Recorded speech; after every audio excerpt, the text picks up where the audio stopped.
दोस्तों, स्वागत है आपका मेरे YouTube चैनल इंग्लिश बाबू पर। और आज मैं फिर हाजिर हूँ आपके साथ एक नई स्टोरी लेकर। और दोस्तों, आज जो स्टोरी मैं आपके लिए लेकर आया हूँ ये एक मॉरल स्टोरी है और बहुत ही मज़ेदार कहानी है। कहानी सुनने में आपको मज़ा आएगा। उसके अलावा दोस्तों, आज की इस स्टोरी में आपको कई नए एडवांस लेवल के वर्ड मीनिंग सीखने को मिलेंगे, उनकी करेक्ट प्रोनाउंसिएशन के बारे में पता चलेगा। और दोस्तों, हमेशा की तरह जो इसका ग्रामर का पार्ट है उसे बिल्कुल डिटेल में कवर करेंगे, तो एक एक स्ट्रक्चर को आप बड़ी आसानी से सीख पाएंगे। तो चलिए दोस्तों, आज की इस कहानी को हम शुरू करते हैं। और सबसे पहले कहानी का टाइटल देखते हैं। कहानी का टाइटल है द क्लेवर थीव्स। क्या मतलब हुआ दोस्तों? क्लेवर का मतलब होता है चालाक, ये एडजेक्टिव है। और थीफ का मतलब होता है चोर, THIEF, थीफ। और ये थीफ का प्लूरल है, प्लूरल नाउन, मतलब ये बहुवचन है, थीव्स। तो क्या अर्थ हुआ? द क्लेवर थीव्स मतलब क्या हुआ कि चालाक चोर। तो दोस्तों, ये आज की इस कहानी का टाइटल है, शीर्षक है। और अब मैं इसे पढ़ना शुरू करता हूँ। आपसे रिक्वेस्ट है कि आप कहानी को बिल्कुल ध्यान से सुने। और यदि आज की स्टोरी में आपको कोई भी नया वर्ड या फिर नया स्ट्रक्चर मिले तो आप उसे नोट करें। और यदि कहानी पसंद आए तो लाइक भी ज़रूर करें। तो चलिए इसको शुरू करते हैं। In the city of Delhi. क्या मतलब हुआ? In the city of Delhi, Delhi शहर में, there lived an honest merchant. दोस्तों, ये जो वाक्य है ये पास्ट इंडेफिनिट का अफर्मेटिव वाक्य है। और जब हम पास्ट इंडेफिनिट में अफर्मेटिव का वाक्य बनाते हैं तो वहाँ वर्ब की सेकंड फॉर्म का यूज़ किया जाता है। लिव का मतलब होता है किसी स्थान पर रहना, निवास करना। Second form lived. तो क्या अर्थ हुआ? There lived an honest merchant. क्या अर्थ हुआ कि दिल्ली शहर में एक ईमानदार व्यापारी रहता था। One day two thieves came to meet him in the disguise of traders। क्या अर्थ हुआ? One day. दोस्तों, ये जो वाक्य है ये भी पास्ट इंडेफिनिट का अफर्मेटिव वाक्य है जहाँ सेकंड फॉर्म का यूज़ किया जाता है। कम मतलब आना, सेकंड फॉर्म केम। तो क्या अर्थ हुआ? वन डे, एक दिन। टू थीव्स मतलब कि दो चोर, केम आए, टू मीट मिलने के लिए, हिम उससे मिलने आए। इन द डिस्गाइज, दोस्तों डिस्गाइज मतलब होता है वेश। In the disguise of traders, traders मतलब व्यापारी, व्यापारी के भेष में। तो इस पूरी लाइन का क्या अर्थ निकला कि एक दिन दो चोर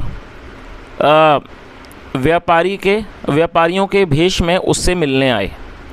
दे introduced themselves as merchants from China and said to the merchant. क्या अर्थ हुआ? They introduce.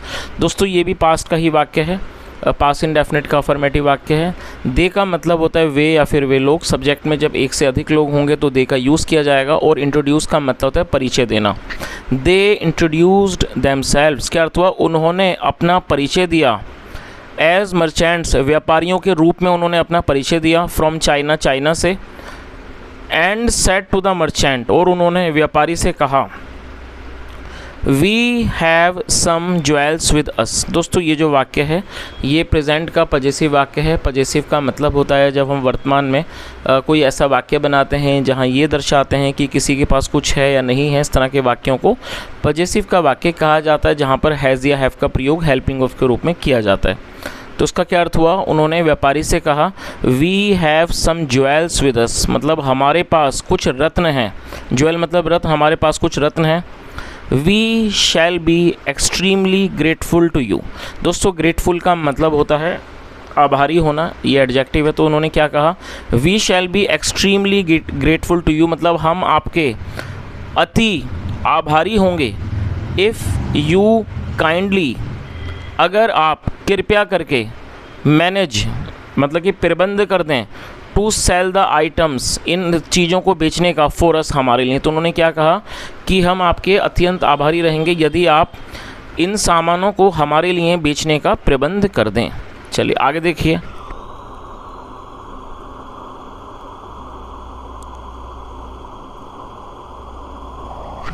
The merchant was a very honest person. दोस्तों, ये सिंपल पास्ट का वाक्य है। जब हम सिंपल पास्ट में कोई वाक्य बनाते हैं तो वहाँ पर वॉज या वर का इस्तेमाल हेल्पिंग ऑफ के रूप में किया जाता है। साथ में नाउन एडजेक्टिव को लेके वाक्य बनाते हैं। तो क्या अर्थ हुआ, the merchant was a very honest person, व्यापारी एक बहुत ईमानदार इंसान था या कह सकते हैं व्यक्ति था। He was not at all familiar with the false tacts of business.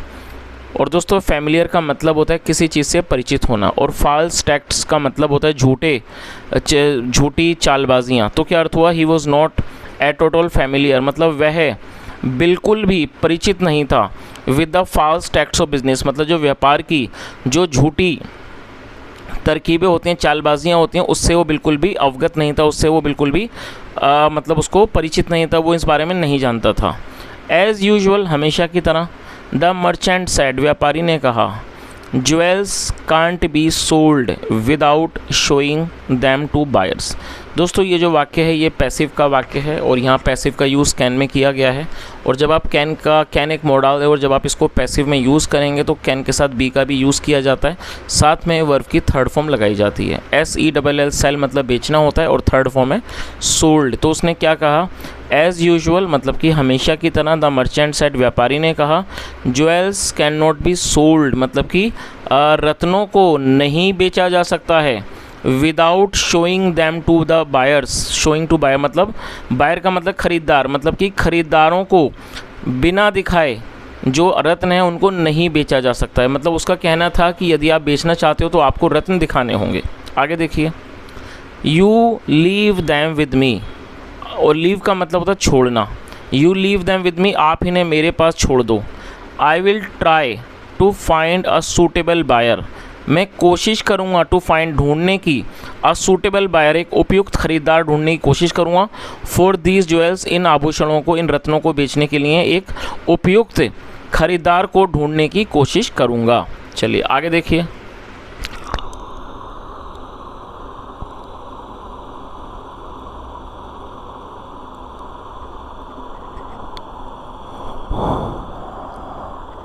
The thieves said, चोरों ने कहा, please keep these valuable jewels with care. उन्होंने क्या कहा कि कृपया इन मूल्यवान रत्नों का अच्छे से मतलब कि देखभाल करना। You return it to us, आप हमें इसे लौटा देना। Only when we come together, मतलब सिर्फ तभी जब हम साथ आएँ, टू टेक इट बैक, इसको वापस लेने। तो उन लोगों ने उससे क्या कहा कि आप इसे अपने पास हिफाजत से रखिए, ठीक से रखिए, और आप इन्हें हमें तभी लौटाना जब हम दोनों एक साथ इसको वापस लेने आएँ। टेक इट बैक मतलब वापस लेने आए। आगे देखिए, द मर्चेंट अग्रीड, अग्री मतलब सहमत होना, सेकंड फॉर्म अग्रीड, जो व्यापारी था वो सहमत हो गया। The two thieves went away, जो दोनों चोर थे वो चले गए, और ये गो की सेकंड फॉर्म है, और ये पास्ट का ही वाक्य है। आफ्टर सम टाइम, कुछ समय के बाद, one of the thieves came back, one of the thieves मतलब उनमें से एक चोर वापस आया, एंड आस्क्ड और टू रिटर्न द ज्वेल्स, और उसने रत्नों को वापस करने को कहा। The merchant inquired about his partner, inquire का मतलब पूछताछ करना, सेकंड फॉर्म में इंक्वायर्ड। तो क्या अर्थ हुआ, the merchant inquired about his partner, मतलब कि व्यापारी ने उसके पार्टनर के बारे में, मतलब उसके साथी के बारे में पूछताछ की। और दोस्तों पूछताछ करने का रीज़न यही था क्योंकि जब उन दोनों चोरों ने उस व्यापारी को, जो कि एक मतलब ये जो दोनों चोर थे वो एक व्यापारी के भेष में ही आए थे, तो उन्होंने जब उसको रत्न दिए और तो उसको ये बताया कि जब हम दोनों वापस आएंगे तभी आप इनको लौटाना। और यही कारण था जब उनमें से एक व्यक्ति उससे मांग रहा था ज्वेल, तो उसने कहा कि दूसरा वाला कहाँ है, मतलब उसने दूसरे के बारे में पूछताछ की। आगे देखिए, द थीव सेड, चोर ने कहा, दैट कि his partner was talking to someone, कि जो उसका दोस्त है, जो उसका साथी है, वो किसी से बात कर रहा है, someone on the corner of the street, मतलब गली के कोने पर किसी से बात कर रहा है। And that he had come there, और वो वहाँ आया है, ऑन हिज इंस्टेंस, इंस्टेंस मतलब कहना, उसके कहने पर, उसके इशारे पर वो यहाँ आया है। The merchant was obliged to give back, दोस्तों ऑब्लाइज का मतलब होता है किसी चीज़ के लिए मजबूर होना, और ये एडजेक्टिव है। जो व्यापारी था वो मजबूर था to give back the jewels to the thief, मतलब वो चोर को ये रत्न देने के लिए, वापस देने के लिए मजबूर था। चलिए आगे देखिए,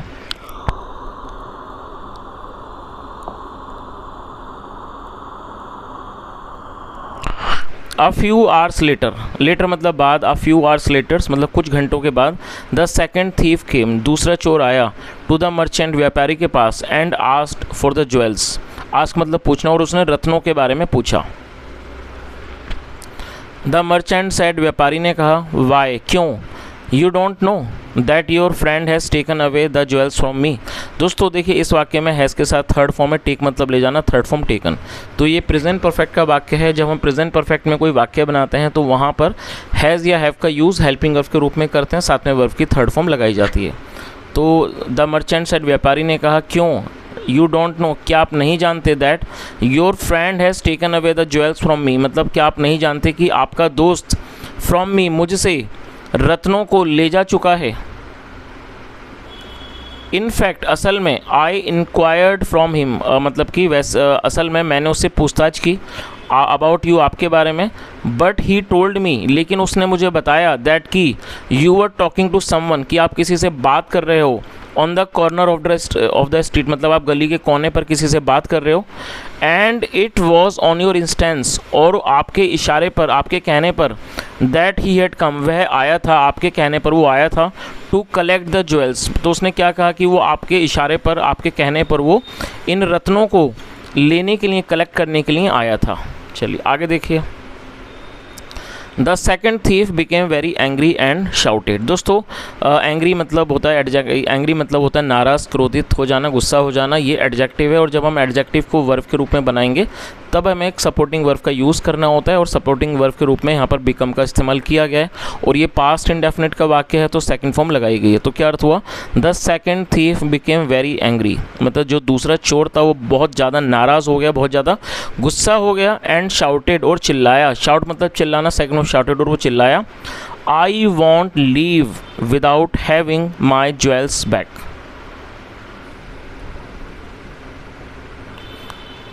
दोस्तों ये जो वाक्य है ये फ्यूचर इंडेफिनिट का नेगेटिव वाक्य है, और जब हम फ्यूचर इंडेफिनिट में नेगेटिव वाक्य बनाते हैं तो वहाँ विल नॉट का यूज़ किया जाता है, और विल नॉट को शॉर्ट में वॉन्ट लिखा जाता है। तो उसने क्या कहा, आई वॉन्ट लीव, मैं नहीं जाऊँगा, without having my jewels back, मतलब अपने आभूषणों को, अपने रत्नों को वापस लिए बिना मैं वापस नहीं जाऊँगा। हैडंट आई वॉन्ट यू, और हैडंट से मतलब है हैड नॉट। तो उसने क्या कहा, हैडंट आई वॉर्न्ड यू, क्या मैंने आपको चेतावनी नहीं दी थी, दैट कि you should return the jewels, कि आपको रत्नों को लौटाना चाहिए, only when both of us come together, मतलब क्या उसने क्या बोला कि क्या मैंने आपको ऐसी चेतावनी नहीं दी थी कि आपको रत्नों को तभी लौटाना चाहिए जब हम दोनों एक साथ आएँ, टू कलेक्ट इट, इनको लेने के लिए। How did you give the jewels in my absence, how did you give the jewels in my absence. और दोस्तों ये जो वाक्य है ये पास्ट इंडेफिनिट का इंटरोगेटिव वाक्य है, और जब हम पास्ट इंडेफिनिट में कोई भी इंटरोगेटिव का वाक्य बनाते हैं तो वहाँ डिड का यूज़ हेल्पिंग वर्ब के रूप में किया जाता है। तो क्या अर्थ हुआ, और दोस्तों एब्सेंस का मतलब होता है अनुपस्थिति, किसी व्यक्ति की गैर मौजूदगी, और ये एक नाउन है, आप इसे नोट कर लीजिए। तो उसने क्या कहा, how did you give the jewels in my absence, मतलब आपने मेरी गैर मौजूदगी में रत्न क्यों दिए। इन एनी केस, और कैसे भी करके, you must return my jewels, आप कैसे भी करके आप मेरे जो आभूषण हैं, जो मेरे रत्न हैं, उन्हें अवश्य ही वापस करो। आगे देखिए।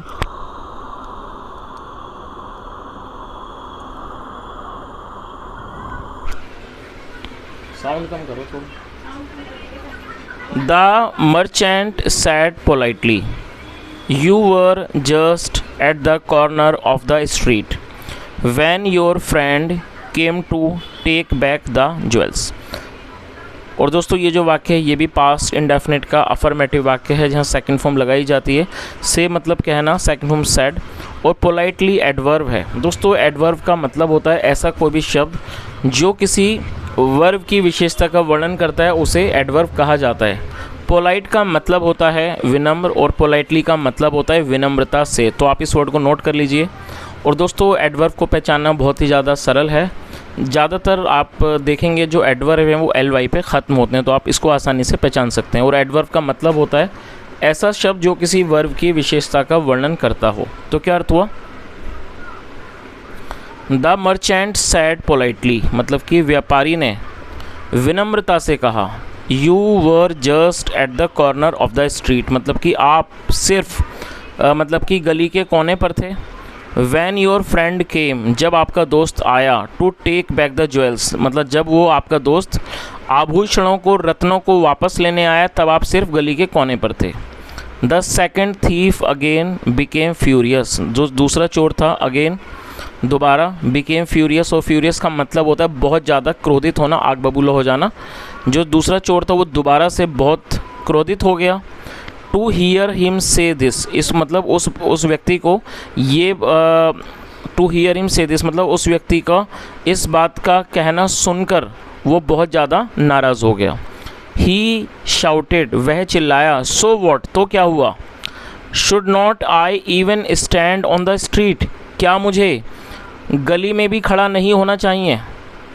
आई had not sent him to collect the jewels, और दोस्तों हैडेंट मतलब हैड नॉट, और ये पास्ट परफेक्ट का वाक्य है। पास्ट परफेक्ट मतलब ऐसा वाक्य जहाँ पास्ट में किसी क्रिया का पूरा होना पाया जाता है। आया था, गया था, लिया था, दिया था, चुका था, इस तरह के जो वाक्य होते हैं जहाँ वाक्य के टेल पर इस तरह के शब्द आते हैं उन्हें पास्ट परफेक्ट का वाक्य कहा जाता है, जहाँ पर हेड के साथ वर्ब की थर्ड फॉर्म लगाई जाती है। तो उसने क्या कहा, और सेंड मतलब भेजना, और थर्ड फॉर्म सेंड, तो क्या अर्थ हुआ, उसने क्या कहा, आई हैड नॉट सेंट हिम, मैंने उसको नहीं भेजा था, टू कलेक्ट द ज्वेल्स, तो उसने क्या कहा कि मैंने उसको रत्न लेने के लिए नहीं भेजा था। A heated argument took place between the thief and the merchant, क्या अर्थ हुआ, a heated argument took place. दोस्तों आर्गूमेंट का मतलब होता है बहस, और हीटेड एडजेक्टिव है, तो आ हीटेड आर्गूमेंट का मतलब हुआ गर्मा गर्म बहस, मतलब एक जो गर्मा गर्म बहस थी। टुक प्लेस और टेक प्लेस का मतलब होता है घटित होना, आप इसे नोट कर लीजिए, और सेकंड फॉर्म में टुक प्लेस, तो क्या अर्थ हुआ, a heated argument took place between the thief and the merchant, between मतलब बीच में, तो क्या अर्थ हुआ पूरी लाइन का कि व्यापारी और चोर के बीच में एक गर्मा गर्म बहस हो गई। The thief was not ready to leave, जो चोर था वॉज नॉट रेडी, वो तैयार नहीं था, टू लीव जाने के लिए, without getting back the jewels, तो पूरी लाइन का क्या अर्थ हुआ कि चोर बिना रत्नों को या कह सकते हैं आभूषणों को लिए बिना जाने के लिए तैयार नहीं था। When he sensed that there was no hope of getting the jewels back, he started threatening the merchant, saying, क्या अर्थ हुआ, when he sensed, दोस्तों सेंस का मतलब होता है किसी बात का अंदाज़ा लगा लेना, किसी बात का पता चलना, और ये भी पास्ट इंडेफिनिट का वाक्य है, तो यहाँ सेकंड फॉर्म का यूज़ किया गया। तो क्या अर्थ हुआ, when he sensed मतलब जब उसको पता चल गया, that there was no hope कि कोई भी उम्मीद नहीं है, of getting the jewels back कि आभूषणों को, रत्नों को वापस पाने की कोई भी उम्मीद नहीं है, जब उसको इस बात का पता चल गया, ही स्टार्टेड थ्रेटनिंग, दोस्तों थ्रेट का मतलब तो धमकाना, धमकी देना, he started threatening the merchant, वह व्यापारी को धमकाने लगा, सेइंग कहते हुए, either you return my jewels, either मतलब या तो, either you return my jewels, या तो आप मेरे रत्नों को, या तो आप मेरे आभूषण वापस करो, और पे द प्राइस, या फिर कीमत अदा करो, फॉर इट्स वैल्यू मतलब जो उसकी वैल्यू है उसके बराबर, उसकी जो प्राइस है, जो उसका मूल्य है, वो आप मुझे अदा करो। द मर्चेंट सेड, व्यापारी ने कहा, डू वॉट यू वॉन्ट मतलब कि आप जो चाहो वो करो। Y should I pay for something that has not been stolen by me. दोस्तों ये जो वाक्य है ये प्रेजेंट परफेक्ट का पैसिव वॉइस का वाक्य है, और आप इसके स्ट्रक्चर को ज़रूर नोट कर लीजिए। जब हम प्रेजेंट परफेक्ट में कोई भी पैसिव का वाक्य बनाते हैं तो वहाँ पर